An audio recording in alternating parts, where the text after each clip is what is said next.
All right, strap in, everyone, because today's deep dive is taking us right into the heart of me and the boys wrestling. We've got match results, championship drama, even some real-life injuries that are shaking things up. Digital wrestling, huh? Okay, you've got my attention. What exactly makes this Me and the Boys stand out from, like, the rest of the wrestling Oh, world? you just wait. Wait Eh? till you hear about some of these characters and storylines. We're talking larger-than-life personalities, Mm, like the power-hungry DMP, the mysterious Spectre, okay. and of course you can't forget the one and only Hulk Steve. Hulk Steve, I'm intrigued. Lay it on me. Okay, let's start with the ladies. This six-woman gauntlet match to kick things off was insane. Seriously, five-star classic. Three newcomers, Kim Duggan, Dollface, and Veronique, Yeah. completely stole the show. Duggan, that name sounds familiar. Is she second generation? Trying to follow in some big Yeah, footsteps? she definitely made a statement, but her win was a little, well, controversial. The ref missed her feet on the ropes during the pin. And, Mm. yeah, so some fans are calling it a fluke. Others say it's a sign of her cunning. What do you think? Well, it's definitely got people talking. Whether it was intentional or not, it puts her on the map as someone who will, do what it takes to win. Exactly. So that kind of like ambiguity can be pure gold for a wrestler. Yeah, totally. And then you've got Dollface, who just dominated with these like high-flying power moves. She's got this energy, this charisma. You can't take your eyes off her. Kind of reminds me like of a young China, Yeah. that blend of athleticism and just raw power. And what about Veronique? You said she's Hulk Steve's wife. Yep. And let me tell you, she's no damsel in distress. She's got serious technical skills. Very methodical. You can tell she's put in the work. They make quite the power couple in this digital world anyway. Okay, so the women's division sounds stacked, but you also mentioned Spectre. And I gotta admit, that name alone is kind of giving me chills. What's her deal? Oh, Spectre was, well, she was a force of chaos. Just went on a rampage, brutally attacking several competitors. It was intense, even for me and the boys. And the most unsettling part, no one knows why. Oh, I love that. The classic enigma wrapped in a riddle. Wearing wrestling boots keeps the audience guessing. Hmm. Speaking of keeping things interesting, what's the latest in the tag team scene? Pure pandemonium. The reigning champs, Dashing and Despicable, have imploded. Their egos couldn't share the same ring anymore, so now the titles are up for grabs. Ooh, that's gotta sting. So how do you crown new champs in this world? Okay, so get this. The Booker, James Owen Brown, threw a curveball. He's got this upcoming 8-man gauntlet match, and if either French Lever or DMP wins, they automatically become tag team champions. Wait, what? Yeah, but there's a catch. They have to find a new partner. Wow, that is a clever twist. Now everyone's got a reason to gun for those two. Right. It's brilliant. And as if that wasn't enough drama, we've got some real-life injuries that are adding another layer of complexity. Hulk Steve Oh, no. and Cody Harris are both sidelined right now. Ouch. So what happens? Do they just disappear from the storylines? Nope. The Booker is actually weaving those injuries into the narrative. Oh, interesting. So instead of ignoring them, it becomes part of their characters' journeys. Adds a touch of realism to this over-the-top world. I kind of like that. Keeps the audience on their toes. So, any highlights from the rest of the card? Championship showdowns, that kind of Oh, thing. yeah. We had Gingras just absolutely squashing Notorious B.I.G. It was a brutal display of power. Just dominated from start to finish. Sounds like Jingers is making a statement. No doubt. And then we had Magic Mania going head-to-head with Like and Subscribe. Intriguing team names. Who came out on top? Let's just say Magic Mania lived up to their name. They pulled out all the stops, high-flying moves, incredible tag team combos. Like and Subscribe just couldn't keep up. Gotcha. Sounds like a visual spectacle. Oh, it was. And speaking of spectacles, how about that Fitz versus Frank Weiser match for the QLLW title? That was a clash of styles. What happened? This one was epic. The surgeon Fitz, all about precision and strategy, versus Frank Weiser, the unpredictable wild card. It was intense. The crowd was going wild. And the action was just relentless. You've got to give me some highlights here. What were the key moments? Okay, well, there were so many. But the one that really stands out was Fitz's reversal on TBO. Put him through a table. It was perfectly timed, perfectly executed. Yeah. And the visual of Fitz just standing over him, covered in blood. Iconic. It's moments like that, that really capture the essence of wrestling. So you mentioned earlier that this Holden Rhodes character has a, shall we say, interesting backstory. Holden Rhodes. He's like a ghost that haunts me and the boys wrestling. He's gone by so many different names: American Gangster, Kador 3. Yeah. Each persona, each one is more unsettling than the last. And now he's back. Ooh. And something about him just feels different, darker. It's like not just the name changes, right? It's like there's a coldness in his eyes now, a sense of purpose that wasn't there before, Yeah. and his style in the ring. It's more vicious, more calculated. It's like he's a predator stalking its prey. Exactly. It's like, who is he going to target next? What lengths will he go to achieve his goals? I'm hooked. So where does all of this leave Lady Strange? Still the reigning QLLW champ. Oh, absolutely. Lady Strange is still on top. She proved it by just completely shutting down RVK. She was in control the entire match, showing off those judo skills Cool. and just outclassing her opponent in every way. It's smart of her to incorporate judo into her style. Shows a willingness to adapt and evolve. And that's crucial, in any sport, but especially one as dynamic as wrestling. Right. She's not content with just being good. She wants to be the best. And that drive, that's what makes her so formidable. Absolutely. So we've got dominant champions, rising stars, a wild card with a shadowy past. Sounds like things are heating up. Oh, you haven't heard anything yet. Wait till you hear about the main event, the 8-man gauntlet for glory. Oh, this is where it gets good. This wasn't just about winning a title. This was a war. Whoa. It was a battle for the very soul of me and the boys wrestling. And it all came down to the final two, Hunter's mustache and DUI. Okay, now we're talking. A showdown between two fan favorites. This was about sending a message. DMP had been running roughshod over everyone for weeks, Right. creating this atmosphere of fear and tyranny. And Hunter's mustache and DUI, they represented the hope, the fight against that oppression. You're making this sound almost Shakespearean, a battle between good and evil. It was. And the action was relentless. The stakes were so high you could feel the tension in the virtual air. Every move, every near fall.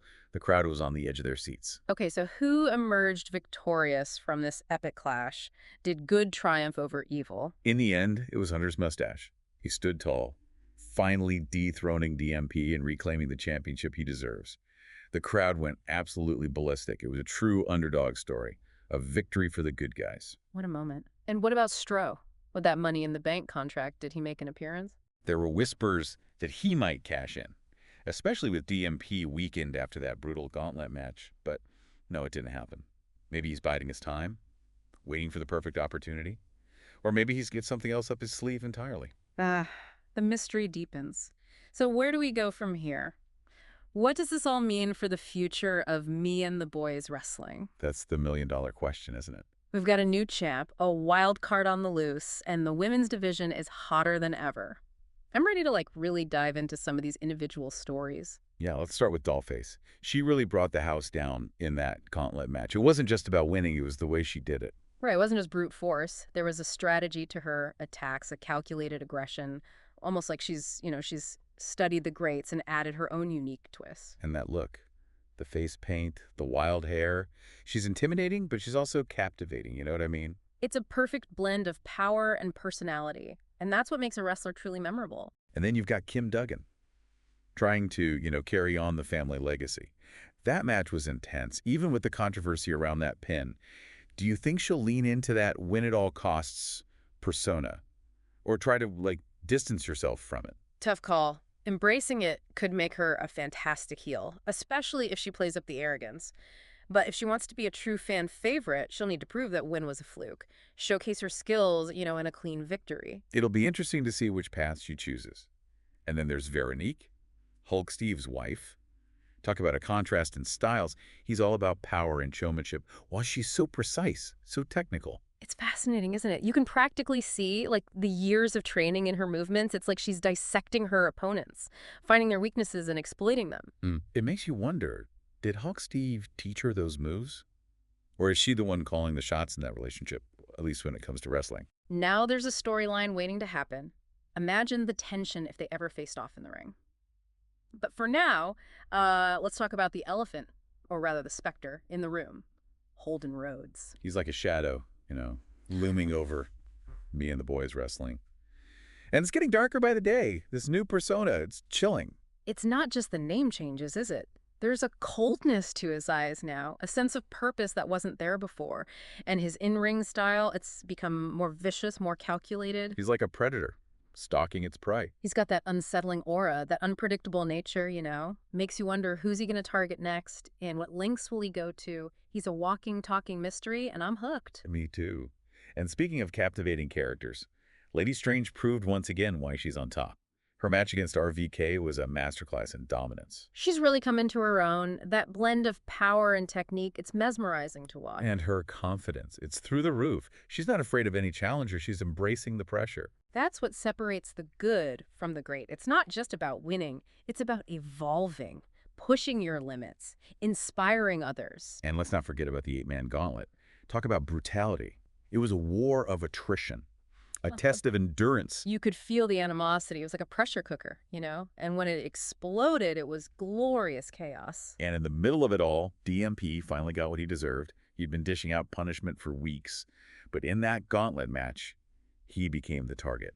It was like watching a Greek tragedy. The hubris, the fall from grace, the poetic justice of it all. It was a long time coming. They were chanting, they were cheering. I bet some of them were even booing DMP right out of the virtual arena. It's amazing how invested people get in these digital characters and storylines. It's the power of storytelling, even in a realm that seems so fantastical. And it's that blurring of lines between reality and fantasy that makes Me and the Boys Wrestling so compelling. You get caught up in the drama, the rivalries, the triumphs and defeats. It's a testament to the creativity and dedication of the people behind it all.